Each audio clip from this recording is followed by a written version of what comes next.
students, welcome back. Today we are going to learn a very interesting chapter and it's called Mahatma Gandhi pushed out of train. यानी कि कब और कैसे महात्मा गांधी जी को train से बाहर धक्का दे दिया गया था। हम उस इंस्टेंस और इंसिडेंट के बारे में आज पढ़ेंगे।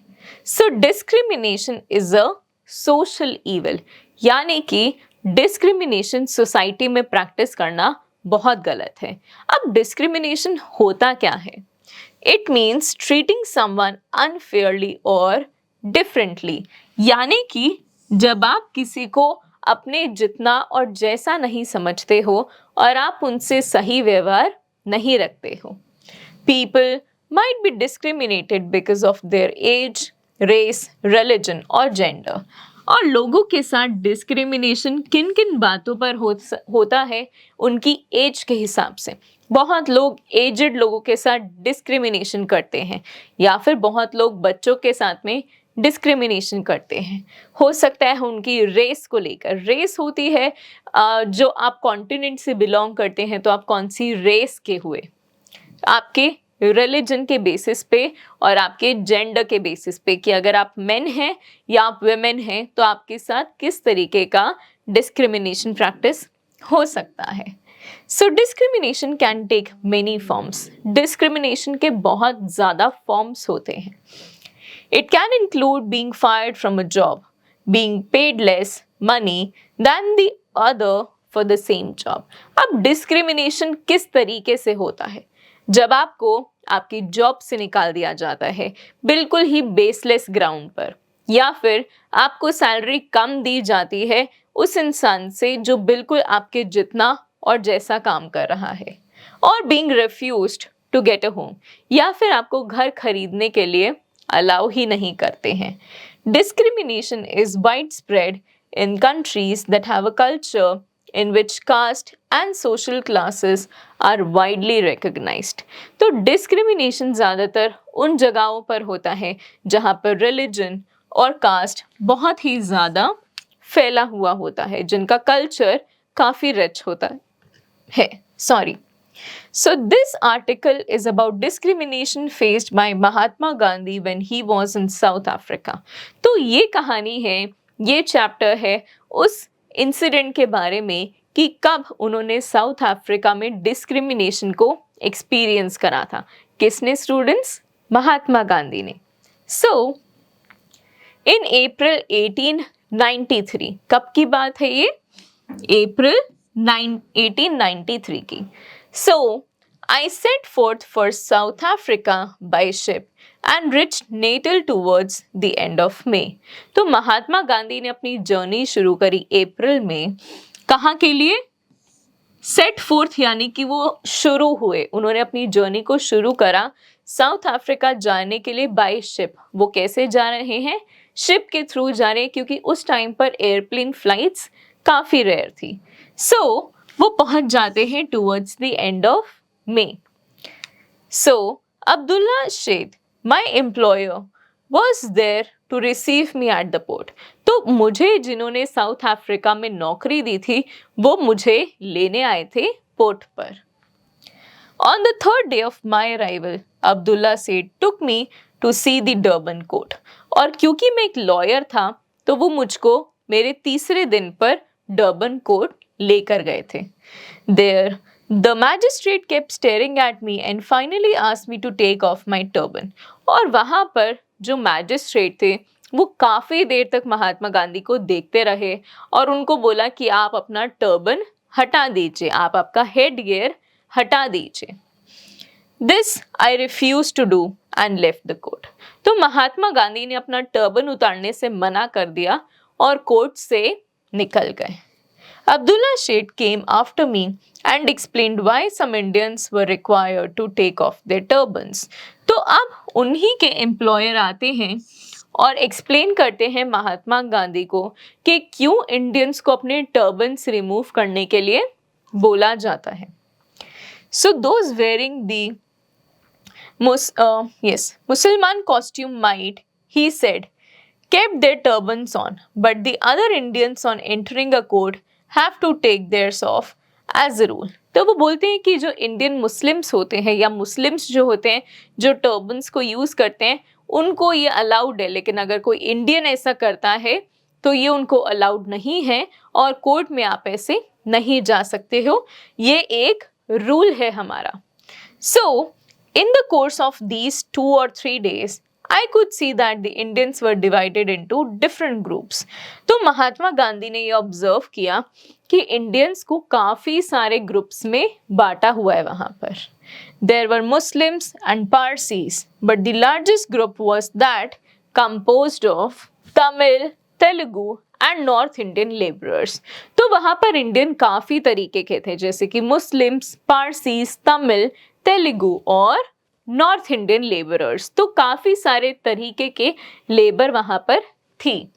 The labourer were those who came to Natal on an agreement to serve for 5 years and came to be known there as Girmites from Girmit, which meant agreement in English. So basically ये सब लोग 5 साल के agreement पर south Africa आते काम करने के लिए कि हम यहाँ पर अपनी फैमिली से दूर 5 साल के लिए काम करेंगे और जो भी हम पैसा कमाएंगे वो हम इंडिया में जाकर खर्च करेंगे फिर। The Englishmen called the other 3 classes coolies, as the majority of Indians belonged to the laboring class. All Indians were called coolies or samis.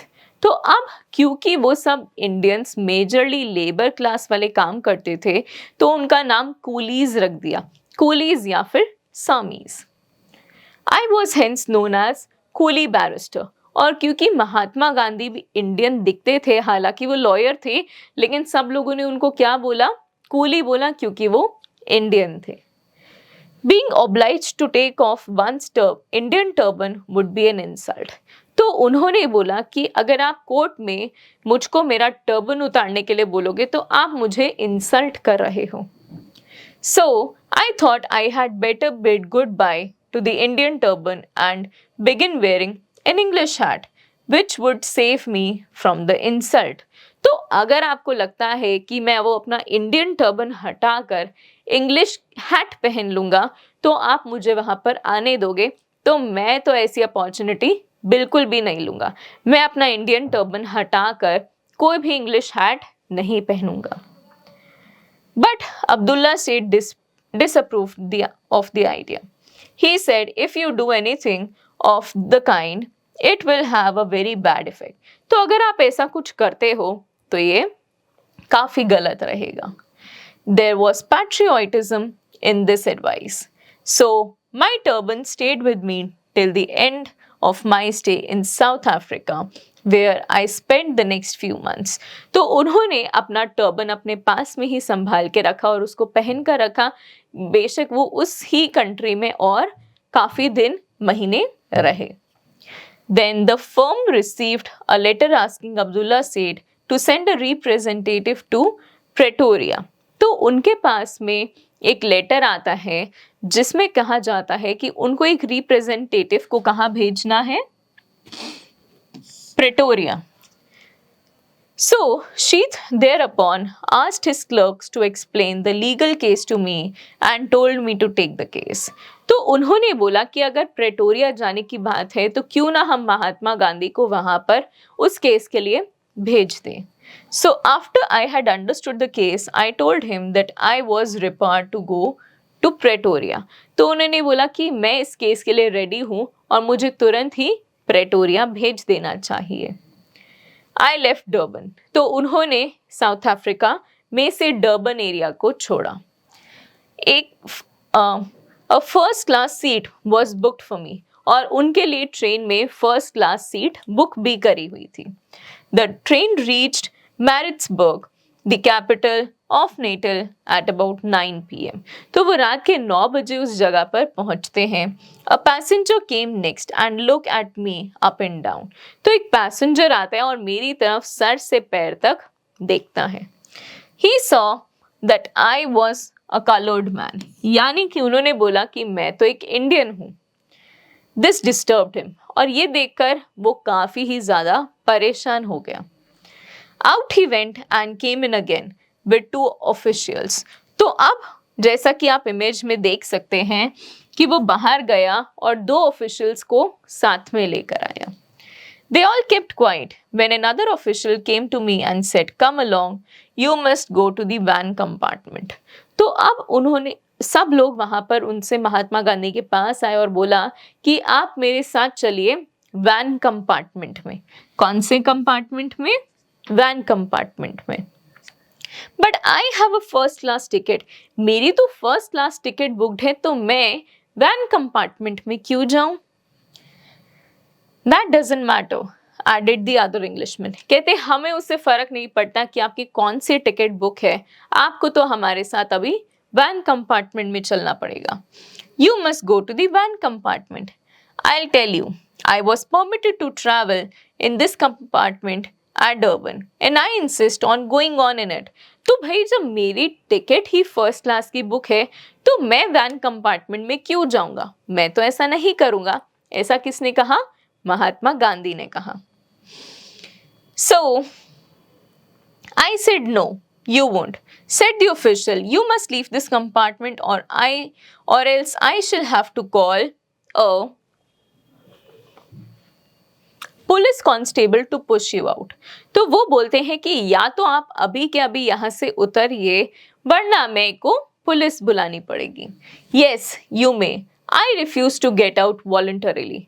तो वो बोले ठीक है आप जाइए और पुलिस को बुलाइए क्योंकि मैं तो मेरी फर्स्ट क्लास सीट को नहीं छोड़ूंगा। खुद से, वॉलंटरीली इज खुद से, मैं खुद से इस सीट को नहीं छोड़ूंगा। तो अगर आपको सही लगता है पुलिस को बुलाना तो आप बेशक बुला लीजिए। I replied. The constable came, he took me by the hand and pushed me out. और जैसे ही वो पुलिस आई उन्होंने मुझे हाथ से पकड़ा और मुझे उस ट्रेन से ही बाहर निकाल दिया। My luggage was also thrown out. और मेरे साथ जो मेरा सामान था उसको भी ट्रेन के बाहर फेंक दिया गया।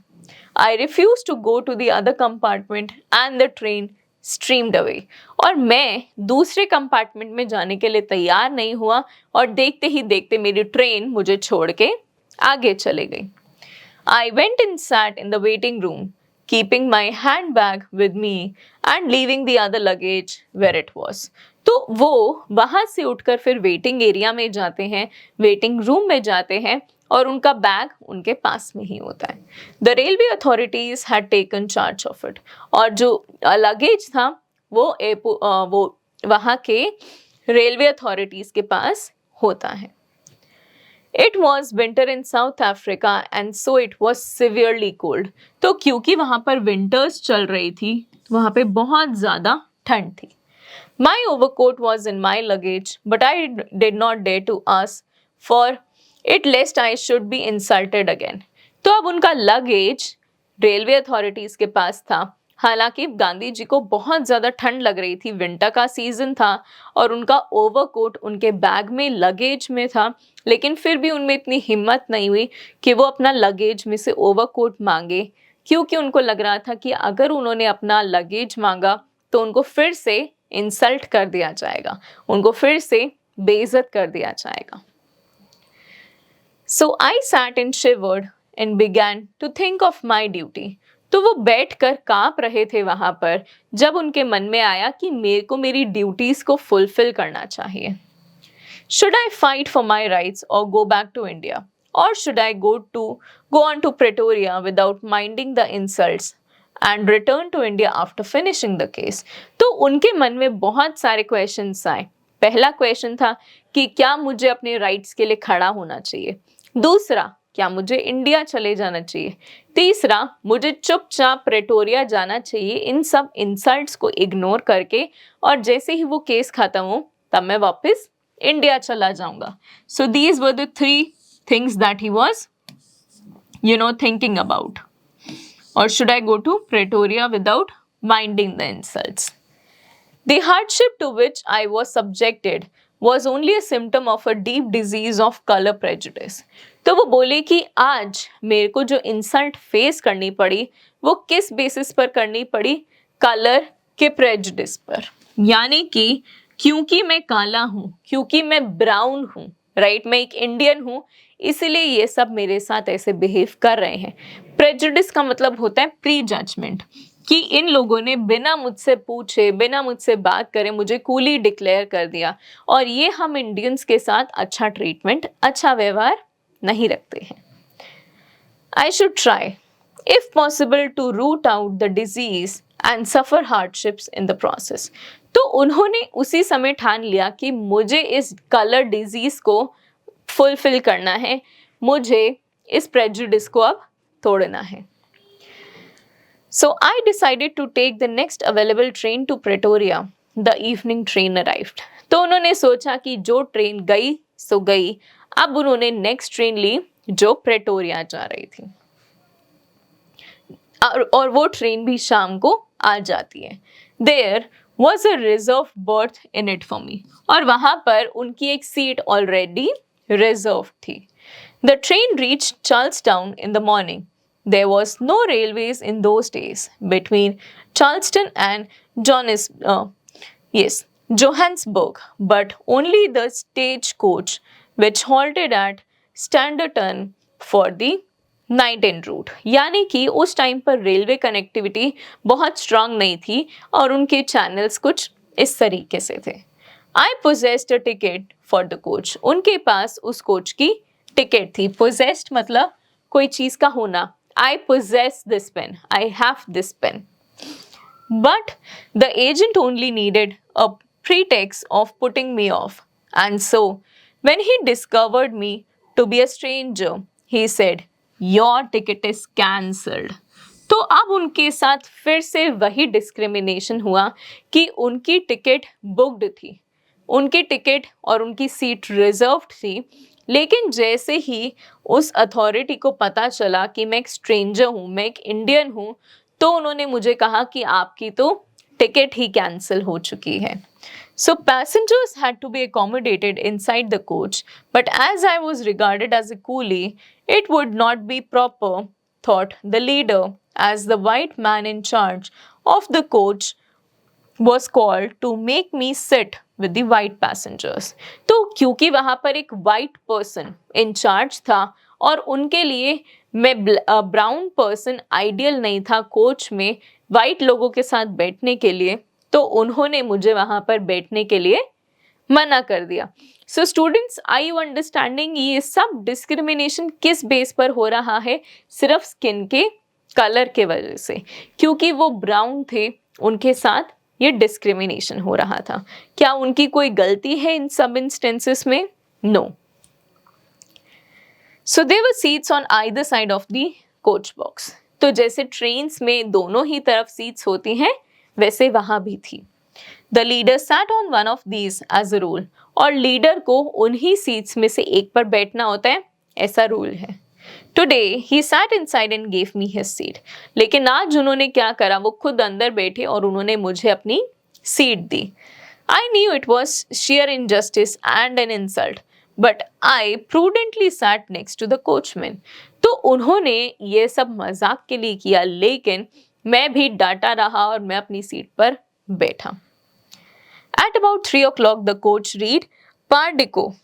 Now, the leader desired to sit where I was seated, as he wanted to have some fresh air. So he took me a piece of dirty sackcloth from the driver, spread it on the footboard, and addressing me, Sami, you sit on this. I want to sit near the driver. तो अब उन्होंने क्या करा, पहले तो मुझे coach के लोगों के साथ बैठने नहीं दिया, मुझे ड्राइवर के साथ में बिठाया। ठीक है, लेकिन जब वो खुद थक गए और उनको थोड़ी देर बैठने की ज़रूरत थी, तो उन्होंने मेरे लिए नीचे एक गंदा सा कपड़ा बिछा दिया और बोला कि आप नीचे बैठो, मैं ड्राइवर के साथ बैठूंगा। This insult was more than I could bear with. तो महात्मा गांधी के बर्दाश्त के बाहर थी इतनी insult.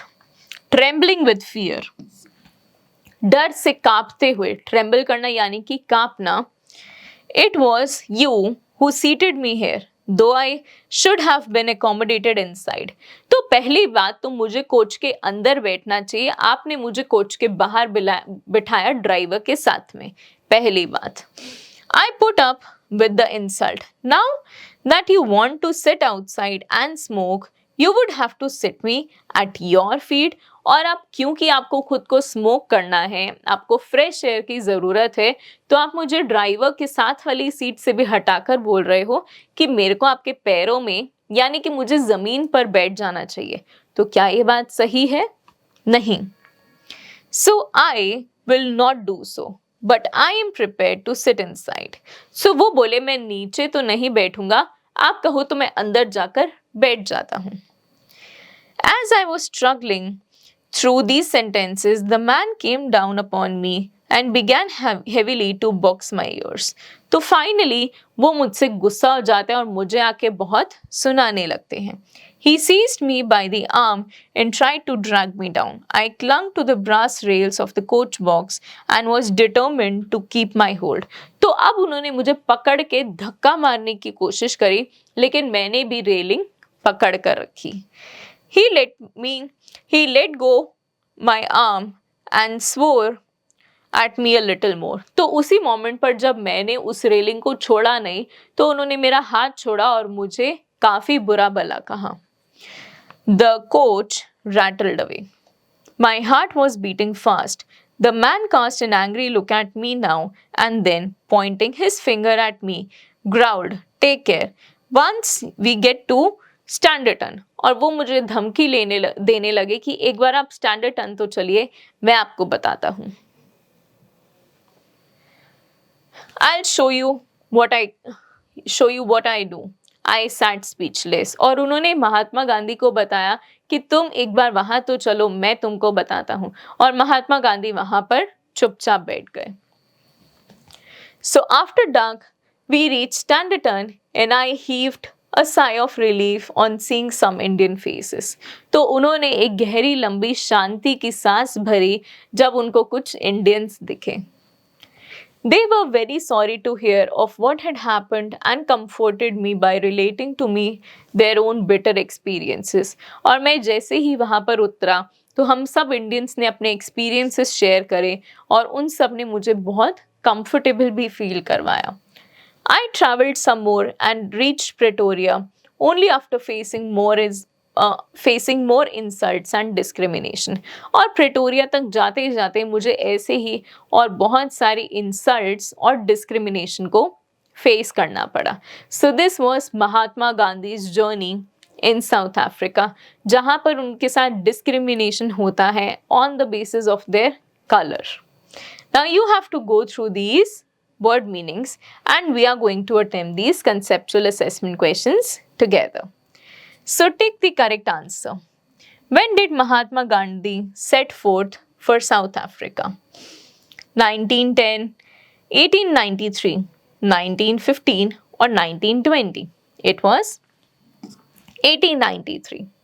Then the laborers in South Africa were known as pygmies, Adivasis, Bushmen or Girmitiyas. So it was Girmitiyas. Mahatma Gandhi was regarded as a coolie, lawyer, driver or laborer. So he was regarded as a coolie. Now we have to say yes or no. So Abdullah Sheikh was the employer of Mahatma Gandhi. Yes, that's true.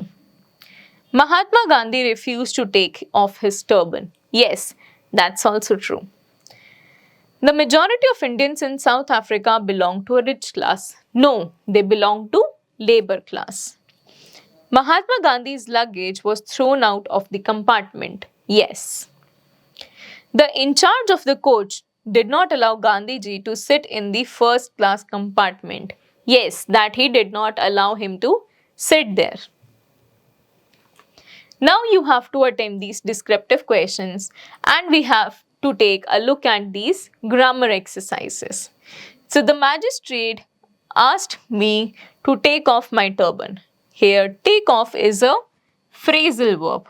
A verb becomes a phrasal verb with an addition of a preposition or an adverb.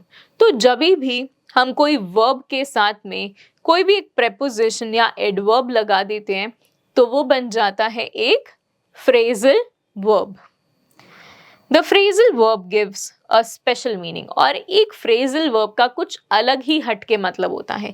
जैसे कि यहाँ पर take off का मतलब है उतारना। और एक प्लेन भी टेक ऑफ करता है लेकिन उसका मतलब होता है उड़ना। तो यहाँ पर हमने सेंस अलग यूज करी जबकि सब कुछ सेम था। Now underline the phrasal verbs in the following sentences.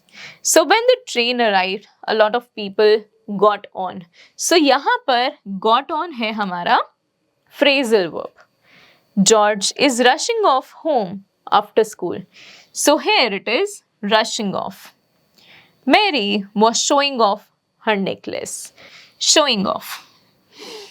Everyone was laughing at Mahatma Gandhi. So was laughing at. Then the children are lining up for the school assembly. यहाँ पर lining up है हमारा phrasal verb. Don't waste water. Turn off the tap. So turn off is the phrasal verb here. Now you have to attempt this exercise and the word power questions. यहाँ पर आपको use करने हैं less adjectives in the blanks. So harmless, flightless, seedless, careless, cloudless, leafless. अगर हम यहाँ पर use करेंगे तो क्या आएगा? Let's see one by one. It is a careless boy. And then number 2 is dash animals, the harmless animals. Flightless birds, कि वो उड़ ही नहीं सकती हैं. Then 4th is grapes. So seedless grapes, cloudless